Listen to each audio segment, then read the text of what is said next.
All right, so in today's video, I'm gonna go over some of the main reasons for why your camper toilet would be leaking. So the first one, it could be due to a bad seal, like a rubber seal ring underneath the toilet. So all you'd have to do is, here, let me zoom in.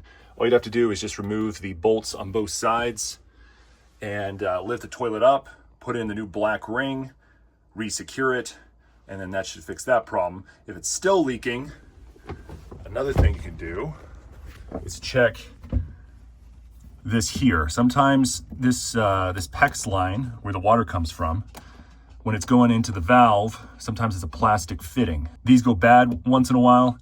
I usually like to switch it out with a brass one.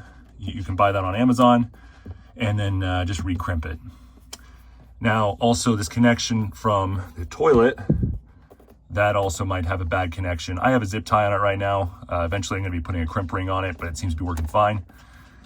So just check those areas.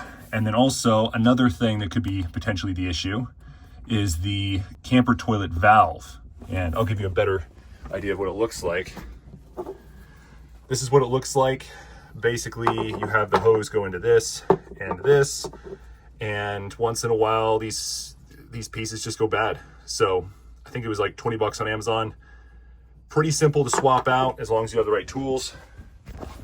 All it takes is just pushing this tab here and the one on the underside, disconnecting this hose and unscrewing this, and then reinstalling the new valve. Just be sure when you're doing any of this work that you have the water lines turned off. So hopefully that helps. I had to explore a little bit and troubleshoot.